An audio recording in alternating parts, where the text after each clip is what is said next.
Welcome back, everybody, to the NBA 2K25 MyNBA expansion series with the Mexico City Aztecs. We are coming off our first ever NBA title as we took down the Cleveland Cavaliers in the 2030 NBA Finals in 6 games. A 4-2 series win. We did not lose more than 2 games in any one series in this playoff run. And now it's time to plan our very first title defense. And in preparing for Year 7, I do expect almost the entire roster to return. We have most of our players at least under contract through next season. John Cobb, of course, under contract until the end of 2033. Same goes for Jarris Walker and Mark Williams, or Herb Jones, excuse me. But we have several players these next 2 seasons that are going to be up for big contracts. This offseason, we have David Dennis in line for a massive rookie contract. I'm not sure exactly how much he'll be wanting, but it should be a good amount of money given his progression. And I would also expect him to maybe have one more little uptick in progression, but if not, I think I'm fine where he's at. He had a great playoff run. He played great in the NBA Finals, and now he's going to get his first really big paycheck. Not that 16 mil is anything to scoff at, but we also got to get ready for Kylan Moore going into his 4th year on his rookie contract. Dylan Young, same story goes for him. So I would say we probably have one more year this next year with this same roster, at least in terms of like the top 10 guys in the rotation. But then after that, we're going to have to start thinking about some moves to kind of get below the luxury threshold. But not only that, we have both our CFO, our head coach, and our team doctor all on the last year of their contracts. The most important, obviously, being our head coach, Horace James Jr. He's going to be a free agent, so he can elect to go wherever he wants. We'll obviously offer as much as we possibly can to bring him back. But if we can't, then we're kind of back to square one in terms of the coaching. And we could be seeing some movement in free agency as well, because you've got Jason Tatum, Luka Doncic, and De'Aaron Fox upcoming free agents this season. We'll also be seeing players like Frank Bauer and the Dennis twins both kind of re-sign with their respective teams that drafted them. Deion Houston obviously on the same contract essentially as Kylan Moore, so both guys will be having their team options picked up. For Kibu Miller, he is in the same boat. He'll also be getting his team option picked up. But Jay Stevens is going to be a free agent, and he might be restricted from Boston. He'll probably get a rookie deal. Same goes for Andrew Lee. So we'll see how much movement there actually ends up being. A lot of these players are actually young. Most of the top guys are young and entering their rookie extension, so we'll see what unfolds there. But I guess we'll just go ahead and dive in.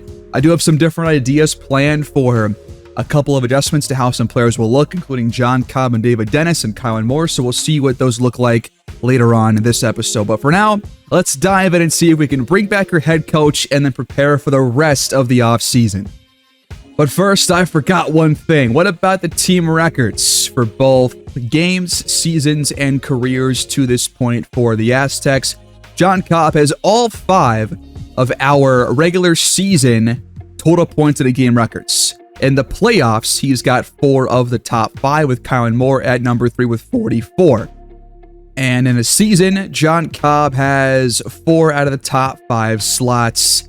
Then Kylan Moore, Naz Reid, 2 for Dennis, and then 1 more for Cobb. I believe that was back in his rookie season. Skipping over to 3-pointers made in one game, we've got John Cobb with all 5 of the top slots. For the playoffs, it is the same story. In a season, he has the top 5. Then connect Brogdon, Naz Reid, Cam Christie from this season, and Alonzo Ball from back in 2026, and that was, I believe, year 1 or 2. And free throws made, we got John Cobb with 4 of the top 5 slots. David Dennis at number 4 with 14. This is for free throws made in one single game. In the playoffs, it's Cobb, then Kylan Moore, then Cobb. So Cobb obviously so far has been the offensive powerhouse for this franchise.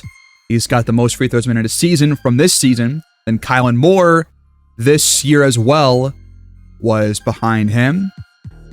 And then Cobb, Dennis, and then just kind of going back and forth until you get to 9 and 10 with Kylan Moore and Cam Christie in there as well. So this year was definitely the most dynamic and high-powered offense that we've ever had, judging by just all of these records and like about half of them being in this season alone.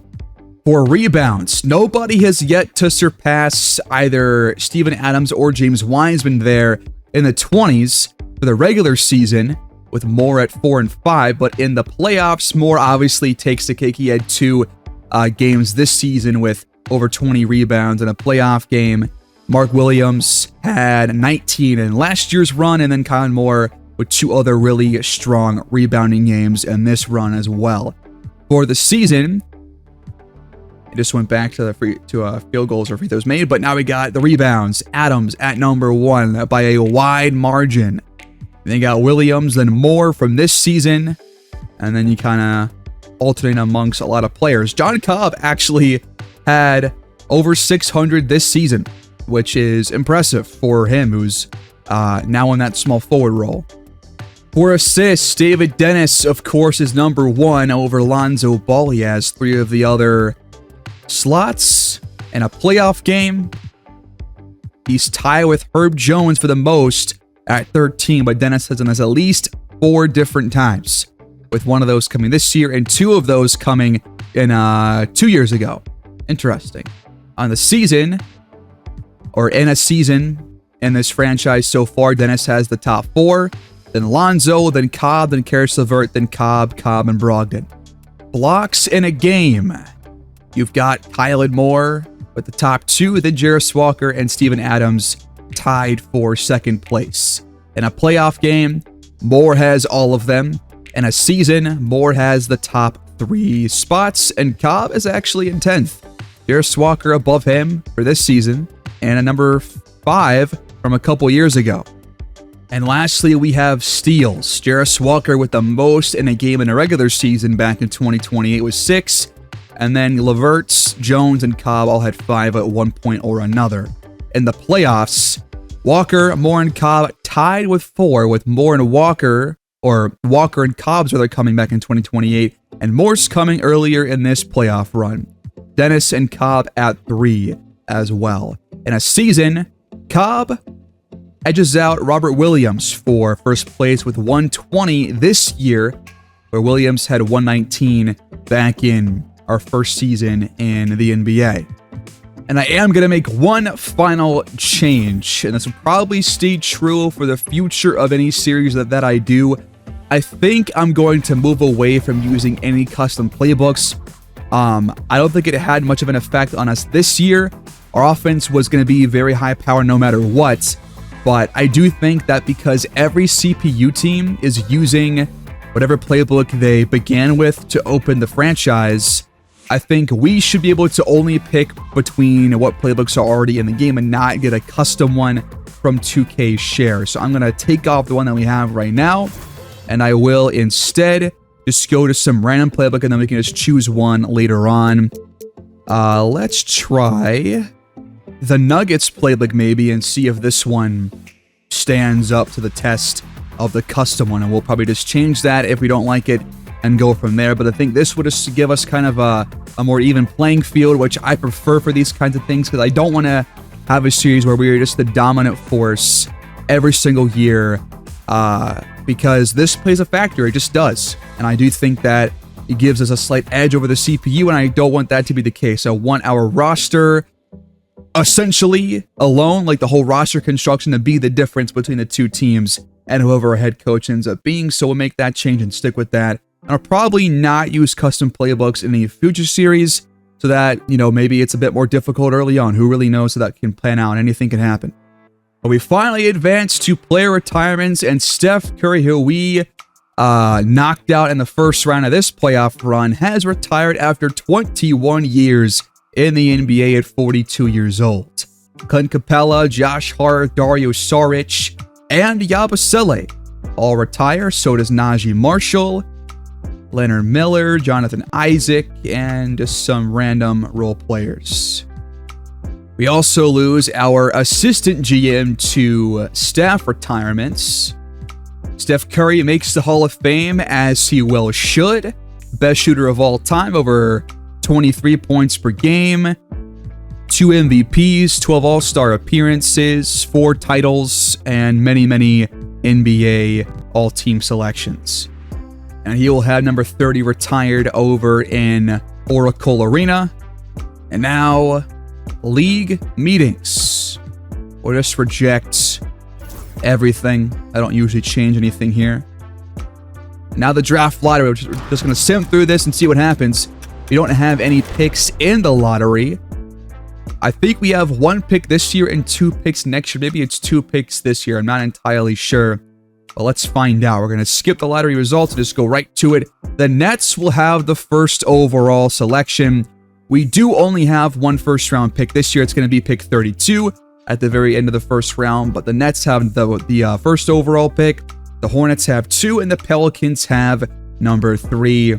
I do not really plan to trade up in this draft, because I think we're already, the team to beat. So I feel comfortable where we're at. And I hope that Brandon McCall can progress well in this offseason. It gives, an extra option off our bench to get some playing time. Now we got to worry about our staff, and the head coach has got to be our focus moving forward. Now, I was told that our assistant GM retired. I don't know if that was true. We have Al Thomas on a 3-year contract. Sure. But for the head coach, let's go take a look. You got Joe Matsula, who is available. That's pretty interesting. He's got 5 stars, I think, for both, and plenty of badges. You've got Jason Kidd, Jacob Underwood, plenty of options, but I would like, preferably, to bring back our head coach, Horace James Jr., because he fits our scheme. Our system was working very well under him. AJ Redick also available as a head coach. These are all options. Horace James Jr. is getting no offers right now. Plus, it's also way more realistic for us to extend him after winning a title. But you can't really extend staff contracts in this game, so we'll have to do it this way. But I do want to make this adjustment and just offer him as much as we possibly can. And hopefully nobody, steals him away from us. And it looks like Horace James Jr. is going to be coming back to the Aztecs, fresh off his first ever title. Welcome back. A 4-year, $41.6 million deal. That is, if you do the math correctly, over $10 million. Easy enough for that. We did not get the team doctor. We'll have to offer somebody else. I'm going to target Bradley Jones, probably. Hopefully he accepts that one. We will bring in Bradley Jones as our team doctor and Damian Jeffries as our CFO, both on 4-year contracts. Now, because we really had no time to look at the prospects given the kind of issue that I had with the previous draft class for this season, here is a quick look at how the draft combine went. Best vertical belongs to Nick Williams Jr. and Brandon Marion, both of whom are kind of backcourt players, but Williams can play forward as well. Highest bench goes to Thomas Parks, a 7-foot center, can also play power forward. Standing 15-foot jump shots. You got 4 players tied for first with CJ Caldwell, Elton Winnington, Caden Garrett, and Jonathan Chetham. Moving 15-footers. You got Shane Adams, the number 1, with 23 out of 25 by himself. Standing college threes, only 1 player in the 20s, that happens to be Percy Lanier. Moving college threes, number 1 is Dion Richardson, a 6'3" point guard with 19 out of 25. Standing NBA threes, 21 for 25 from Carlos Morales, a 6'5" guard. Then you've got moving NBA threes. Morales also first place there, so he seems to be the best 3-point sniper in this class, at least from NBA range. So here's a quick look at the draft class that we have right now. Of course, we are kind of going in relatively blind. We don't really have a good idea of who's going to be available and who we like at pick 32. But I'm a fan of letting the draft board just kind of fall to where it may and seeing who's available at that selection. Not even sure that there's really a spot for us to really target. We just got to go with best available, I think. So what I'm going to do, I'm going to sim the first 5 picks, and we'll see who goes in the top 5, and then I'll sim all the way to our pick, and then we'll go through any standout players at the end of the draft breakdown. So we'll start with the Nets with the first pick, and as expected, they will take Kylan Johnson out of UConn. He was the unanimous first overall selection at 6'1" and 203 pounds. Pick 2 belongs to the Charlotte Hornets, and they will select Julian Perry, a 6'3" shooting guard out of Missouri. And then pick 3, the Pelicans. They take Marcel Trichet out of France, a 6'9" power forward. At number 4, the Timberwolves will elect to trade away the pick, and the Lakers trade up. They give away Jared McCain and Wilson Lawson to get pick 4 with their eyes on Jonathan Cheatham out of UCLA, that 6'10" center who was up there, I think, for the bench or the vertical or somewhere around there. Then at pick 5, the Toronto Raptors. They will pick Aaron Landry out of Georgetown. And now we're going to sim all the way to our selection and see who is available. We are on the clock with the final pick of the first round. Let's go take a look at who's even available. Do we have anybody here scouted fully? The answer is no, not even close. The highest is less than 60%. In terms of the overall, it seems like the highest is going to be a C-, so we're probably going to be drafting kind of a G League-esque player here. And just curious, anybody who was supposed to get drafted earlier that has kind of fallen to this point? Looks like Andre Nador out of Michigan State, a 6'8" center. 6'8" center, huh? A bit undersized, but he was supposed to go in the first round. And if you don't pick him, then he is going to fall even further. But he's a good post defender, good rebounder. We have Mark Williams under contract for the next 2 seasons. But 6'8", I think, is a little bit too undersized for me. Then you've got Arnold Meyer, who was going to go from anywhere from 18 to 40. He hails from Germany. And, you know, we only have him at a 58% scouted, but 6'5" guard, that's a pretty solid size. He's 21 years old. D+ overall, but it seems like he's only really lacking post defense, which is to be expected for a guard of his size. And basketball IQ, which can, of course, be worked. And everything else is kind of in a good area to kind of be worked on over the course of a year or two. I think he's a definitive solid option for us.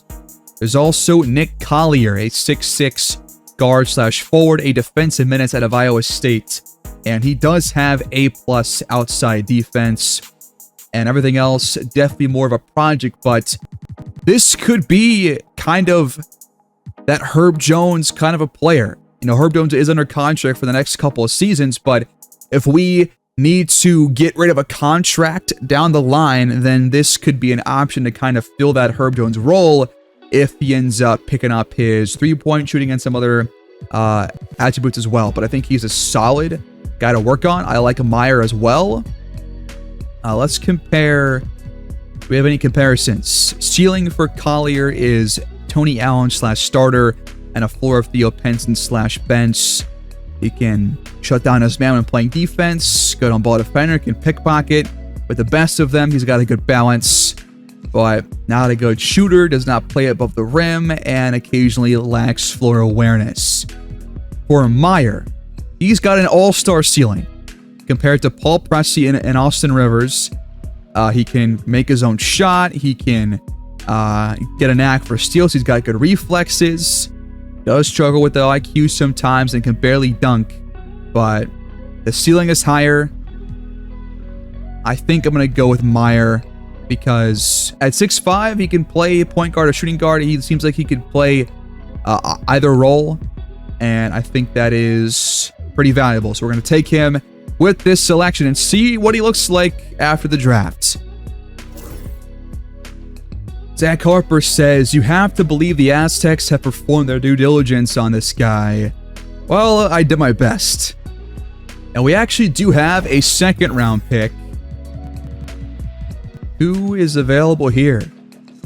Got a couple guys in the 40% for scouting. I mean, this guy's probably not going to make the team if I had to guess, whoever we draft here.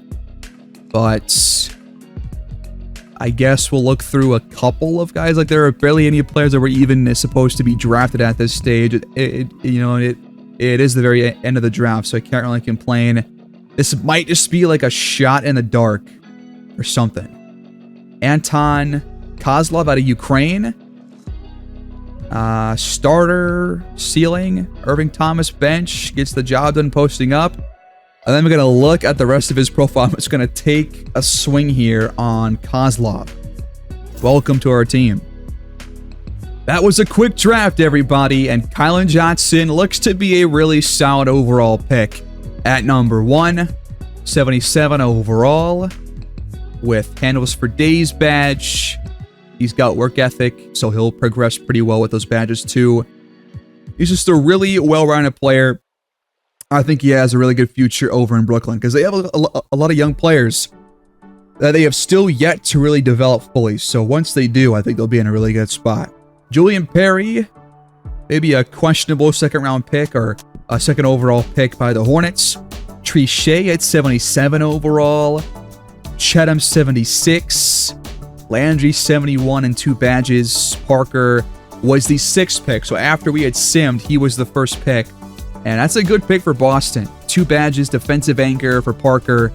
That is a solid selection. Are there any more standouts? You got a 75 here. Tim Hayes, 0 badges, mid-range scoring threat. Drafted by the Grizzlies.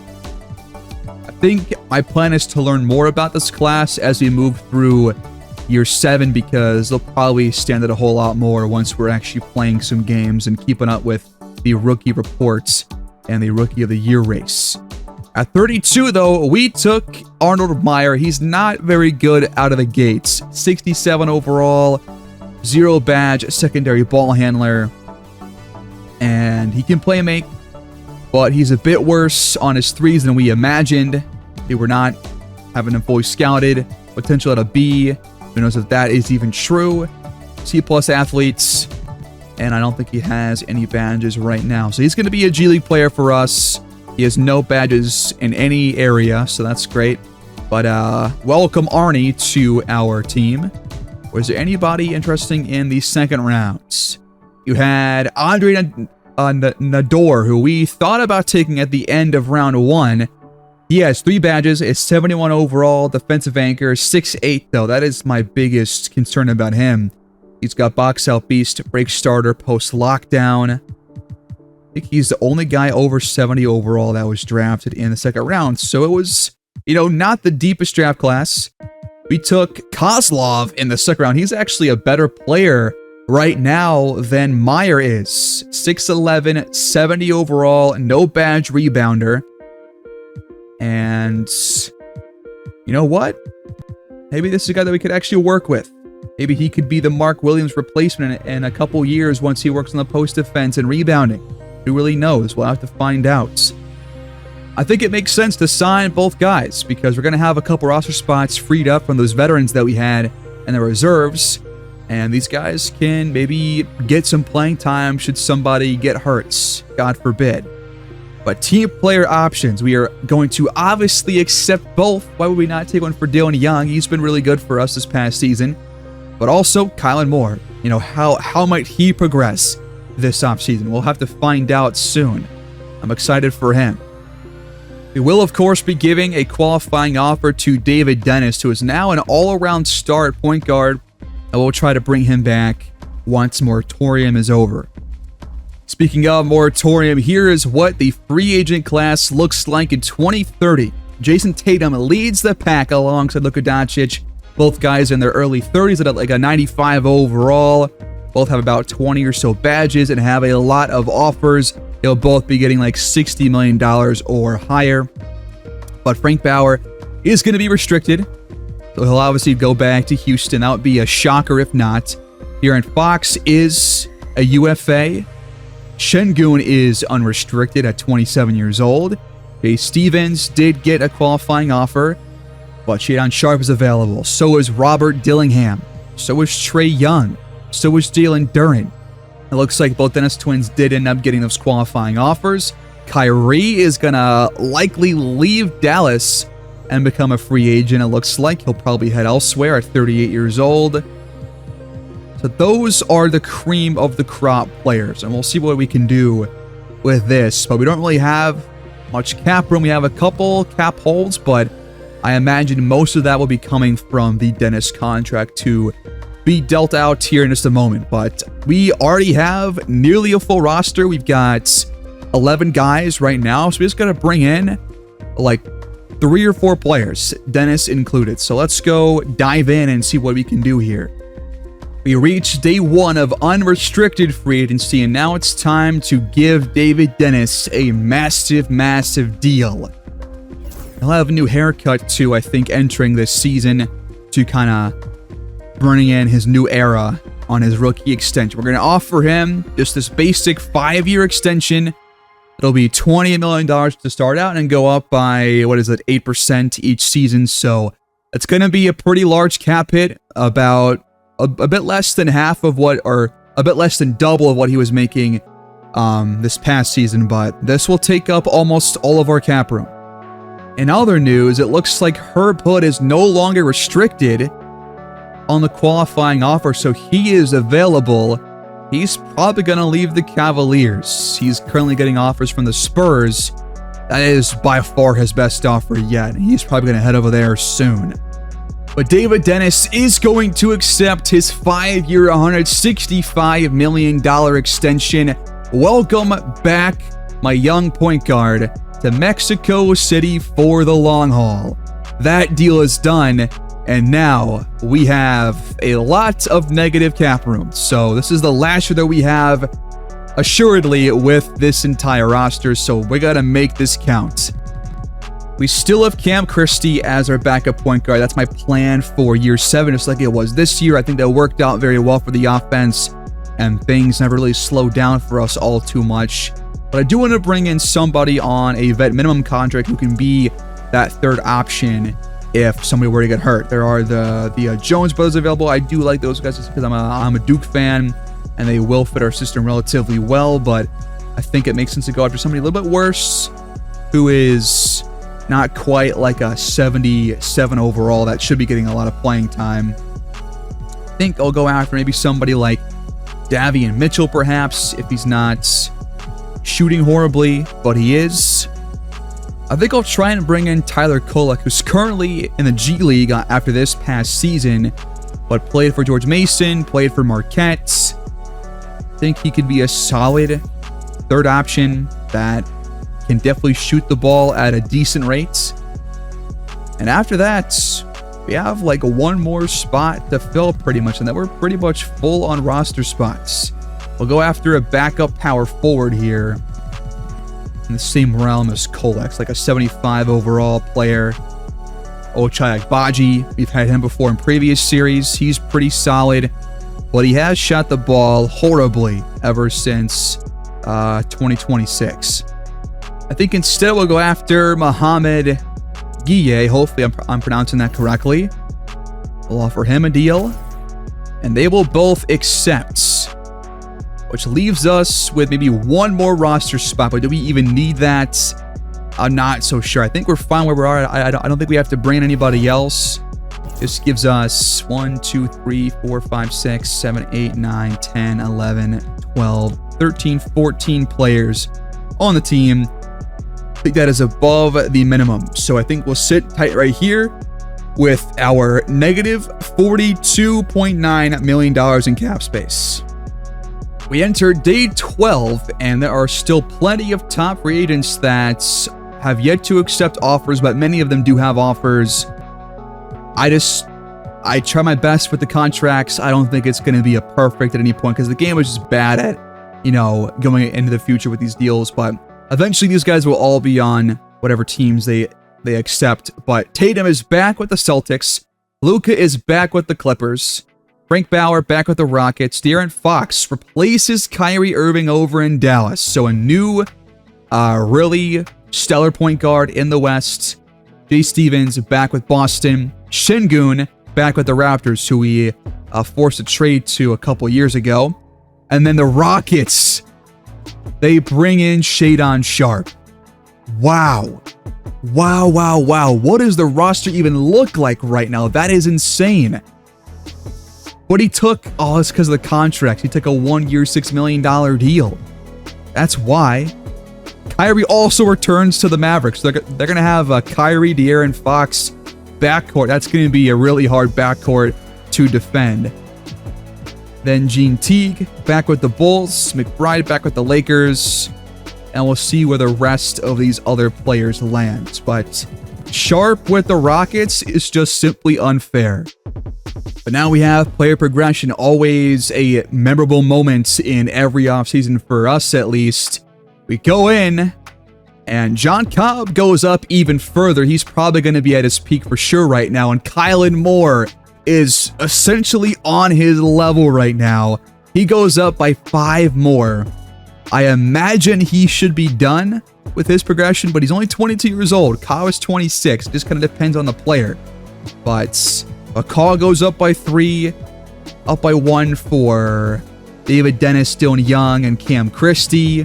Down by a 1 for Mike Williams, but just barely. We only got better. We're going to be even more dominant than we were this past season. I forget how many badges these two guys had, but Kylan Moore just got better across the board, man. He is primed for somehow an even better season and a way better playoff run as well. If we look at his attributes, every single thing's going up. His three-pointer goes up by 3. He's not going to be a whole lot better at that, but he should still be serviceable, I think. But his offense is going to be absolutely unstoppable. He's now pretty much a stretch 5 and can draw fouls like the best of them. He does lose a bit of speed and agility and vertical for some reason, but overall, just got better by a country mile. Cobb went up by 2, had a couple things go up like mid-range and three-pointer for no reason. That's incredible. So both he and Moore have a 99 draw foul attribute rating. That is going to be hard to contain. I can tell you that much. As for Braden McCaw, everything going up for him. He should be much better offensively. His shot is looking way better. Did he gain any badges, though? That's the thing. No, he has no badges still, which is going to still hinder him a little bit offensively. But he might get some playing time to open the year as guys kind of get back in form and get back to full stamina and to, full durability. For everybody else, not a whole lot of change. As I said, it's going to be kind of a quiet offseason, just trying to bring our entire staff and roster back and get ready to run this back and hopefully win back-to-back titles. I am curious what his badges look like right now for Kylan Moore. Let's take a look. He now has Hall of Fame Rise Up, Gold Brick Wall and Hook Specialist, and Physical Finisher, and Post-Fade Phenom, Post-Up Poet, Silver Aerial Wizard, Paint Patroller, Pogo Stick, Post Lockdown, Post Powerhouse, with Bronze, Boxed Out Beast, Challenger, Paint Prodigy, Rebound Chaser, and Strong Handle. Cool.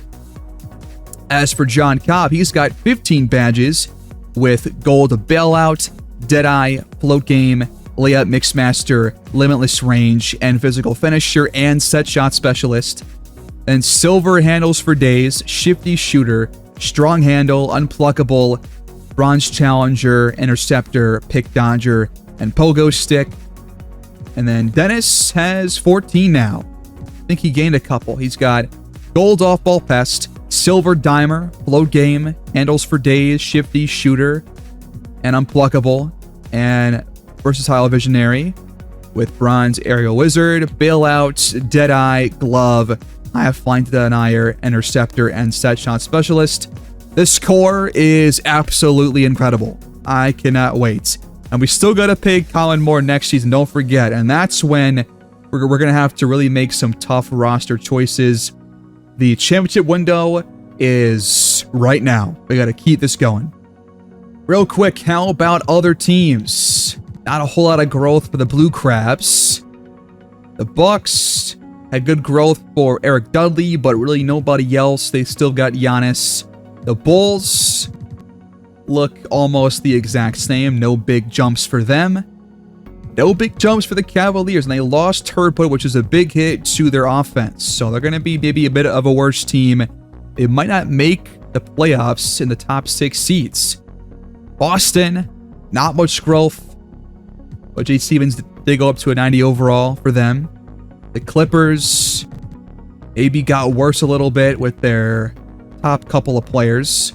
The Grizzlies got +7 for Elijah Banks, who was that former first overall pick. He is going to be a star this year alongside his backcourt buddy in John Morant. For the Hawks, they improved a little bit. Miami Heat, +6 for Matt Hayes, who was a former 6th overall pick back in 2029. The Hornets had some good growth for a couple of rotation players with Hillary Hayes, Cameron Purdue, and Todd Ojale. The Utah Jazz have Dion York, who is still the highest overall player in the league. I think alongside Wemby. Andrew Lee goes up by 1. He'll be the same player that he was, essentially. But Othello Hunter goes up by 5. And then Ben Booker goes up by 5. So they're going to be maybe even better this year, which is kind of scary, even though they had a disappointing first-round exit back in the playoffs. Keebu Miller up to a 94. So he has kind of fast-tracked his way to Cobb's level of offense. And he's got 10 more badges than Cobb does. What is going on? This guy has come out of nowhere. Well, not really nowhere.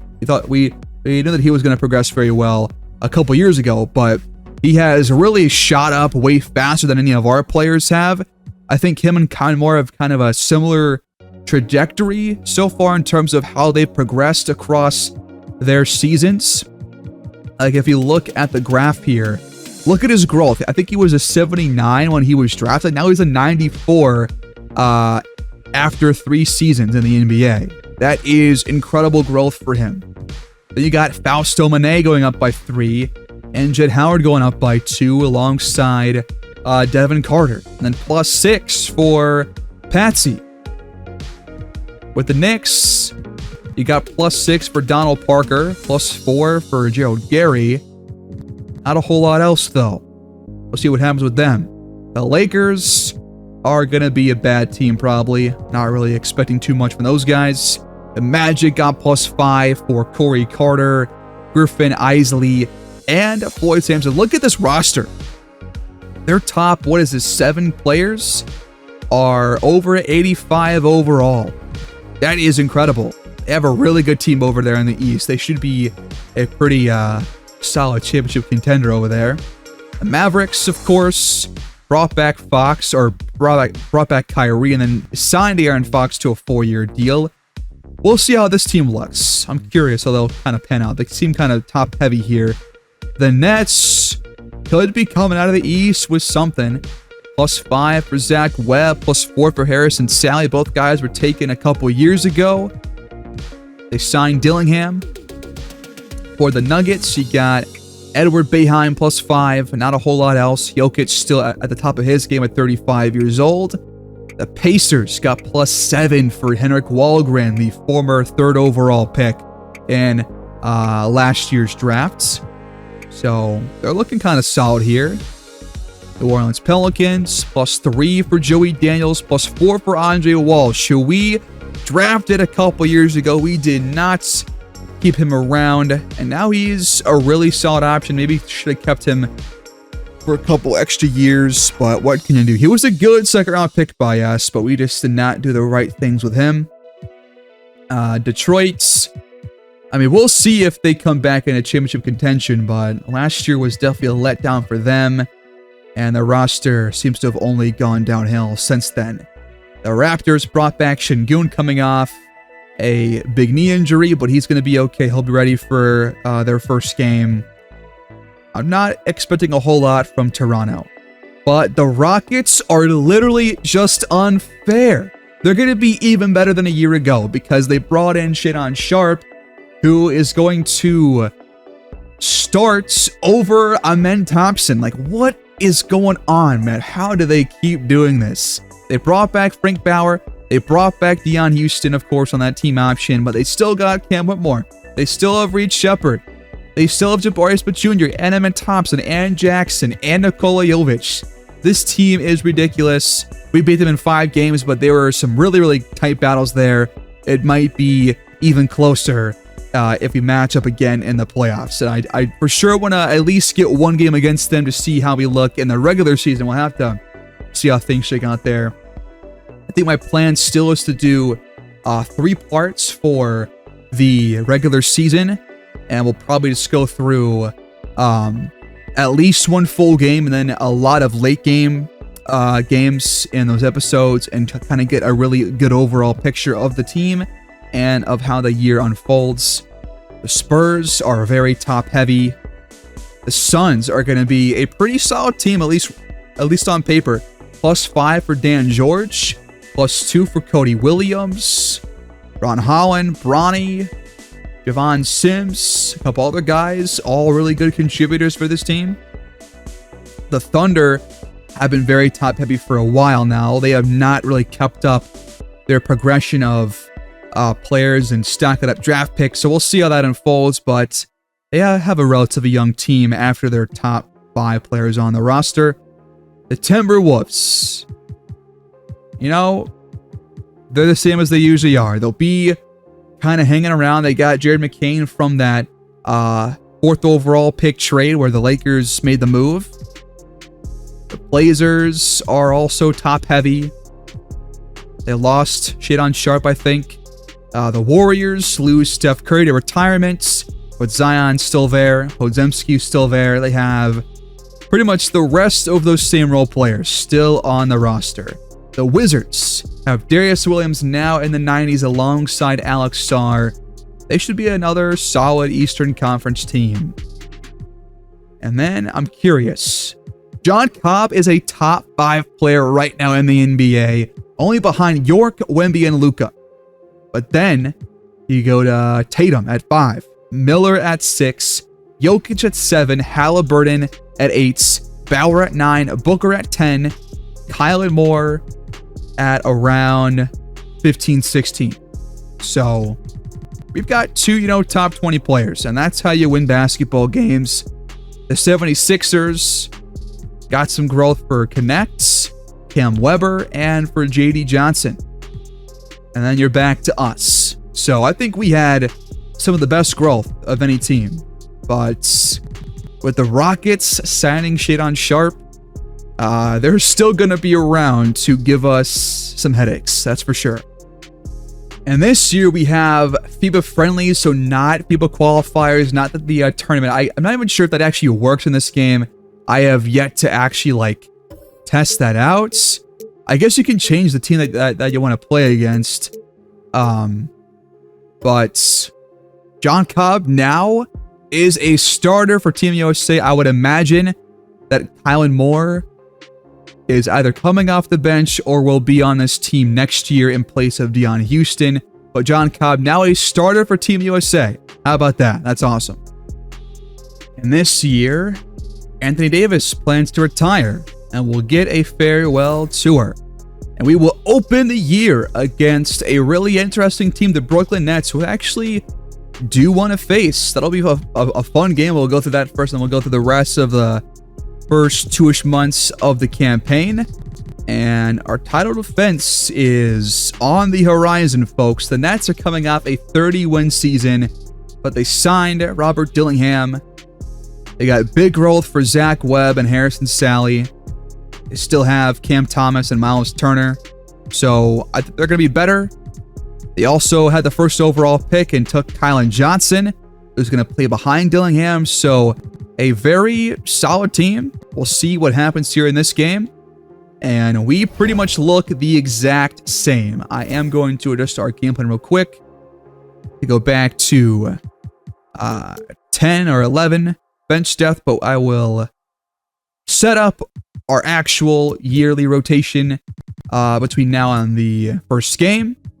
And we will kind of just go from there. I'll do the mentorships and whatnot as well. And we'll just kind of take it as we go. I think I'm going to play Adam Bona at power forward over Guille here. But I'm open to playing Brady McCaw potentially if you want to split some minutes up. But this will kind of be the starting lineup going into the season. So this was a relatively standard, I would say even quiet offseason for us, but we did improve overall as a team. We re-signed David Dennis to a massive deal. We brought back our head coach. We are going to be the team to take down this year. We are contenders, as you would expect. Other contenders include the Atlanta Hawks, I guess, at least starting out. This will change as the series or as the year progresses. You've also got the Magic, which I think makes a lot of sense as a contender. And then the Detroit Pistons, apparently still. The Rockets easily are probably the one team that I think could really take us down in a 7-game series as of right now before watching any games. And the Wizards, also contenders, which I think also makes sense based on their current roster. And that's it. So you got like maybe 2 to 3 teams, two teams really per conference, maybe 3 over in the East that are going to be contenders. Only 2 here in the West, I think, with us and the Rockets. Maybe I'm forgetting 1 or 2 on either side. But a smaller group of contenders to open this year than our last season. And now we'll spend 3 episodes going through the season unless something crazy happens, which I highly doubt. But we'll pick up from here next time, guys. If you guys want to watch any certain games against certain teams that we have in the first couple of months, leave those thoughts down below. I think I do want to face the Mavericks maybe in a late game. Maybe the Pistons could be a fun watch. The Magic, the Wizards, all those contending teams, and of course the Rockets. That's going to be one to focus on too. But for now, I'm going to leave it right here, guys. I think we'll be excited for year 7. And actually, I forgot to do one thing. I forgot to adjust how our players look, because I do have a couple ideas in mind.